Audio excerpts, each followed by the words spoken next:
వరకు మీరు స్కామ్ కొంత వెలికి తీశారు కదా సార్, ఇందులో మాజీ సివిల్ సప్లై మంత్రి పాత్ర ఎలా ఉంది, అదేవిధంగా ద్వారంపూడి చంద్రశేఖర్ పాత్ర? వ్యక్తిగతంగా పేర్ల గురించి సంబోధించడం ఇది సమయం కాదు. ఖచ్చితంగా సిఐడి ఎంక్వైరీ లేదా స్థానికంగా ఉన్న కలెక్టర్ గారికి ప్రస్తుతం బాధ్యతలు అప్పచెప్పాం. వాళ్ళు మాకు అందించిన వివరాలని బట్టి తప్పకుండా మేము ఫర్దర్ స్టెప్స్ మేము తీసుకుంటాం. అందరూ ఎవరైతే ఈ వ్యవస్థలో భాగస్వాములు అయిపోయారో, ఎవరైతే అడ్డగోలుగా దోచేశారో, అక్రమంగా పేదవాడి పొట్టగొట్టి వీళ్ళు సంపాదించారో ఎవరిని వదిలే ప్రసక్తే లేదు. కఠినంగా వ్యవహరిస్తాం. అది మా బాధ్యత, మా విధి. డెఫినెట్గా చేస్తాం. చాలా మందికి ఆల్రెడీ తెలుసు ఆ పేర్లు. అధికారికంగా మేము చెప్తాం కొన్ని రోజుల తర్వాత. చెప్తాం.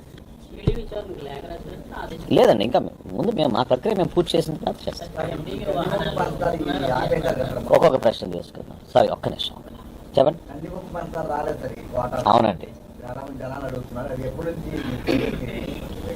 మేము ఆల్రెడీ టెండర్లు పిలిచామండి. ఎందుకంటే దుర్మార్గంగా వాళ్ళు వ్యవహరించారు. చాలా నెలల నుంచి పాపం ప్రజల్లో ఎదురు చూస్తున్న కందిపప్పు కానీ పంచదార కానీ వాళ్ళు సరఫరా చేయలేకపోయారు. ఆ చర్యలు చేపట్టాం. బహుశా ఇంకా నెల రోజుల్లో అది స్టేబుల్గా అయ్యేటట్టు మేము చేస్తాం. సారీ, ఒక్క నిమిషం.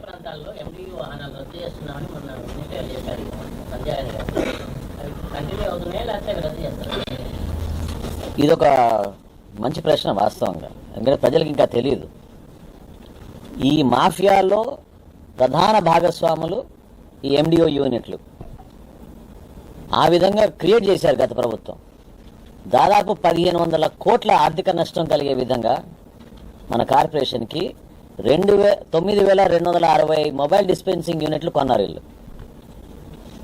9260 డిస్పెన్సింగ్ యూనిట్లు, మొబైల్ డిస్పెన్సింగ్ యూనిట్ కొని ప్రతి నెల మేము 27,000 రూపాయలు వెచ్చిస్తున్నాం దానికి ఒక్కొక్క యూనిట్కి. ఇంతకన్నా అన్యాయం ఉండదు. ఉన్న వ్యవస్థని ఇంకా బలపరచాలి. కేంద్ర ప్రభుత్వం ఇచ్చిన నిధుల్ని మనం సక్రమంగా వాడుకోవాలి.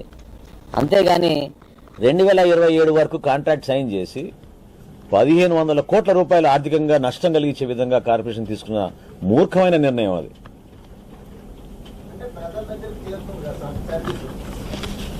తీసుకుందాం మనం అందరూ ఎవరైతే దీంట్లో స్టేక్ హోల్డర్స్ ఉన్నారో అందరితో సంప్రదించి మేము నిర్ణయం తీసుకుంటాం. అందులో ఏమి ఇబ్బంది లేదు. నేను సమాధానం ఆల్రెడీ చెప్పాను మీకు. We will consult all stakeholders and then come to a conclusion. Thank you.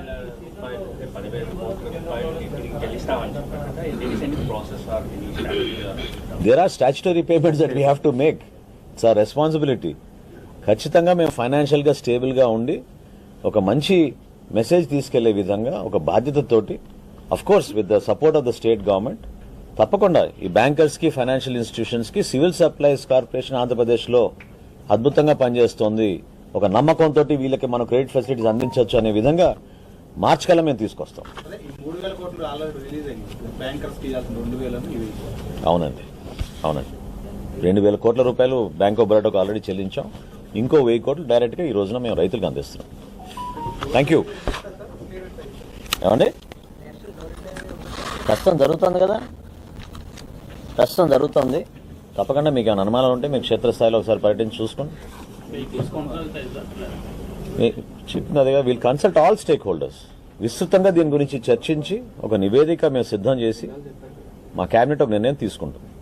అన్ని జిల్లాల్లో ఎంతమంది ఫార్మర్స్ కి 1,000 కోట్లు? 50,000 రైతులకండి. ఈ 1,000 కోట్లు 49,989 రైతులు.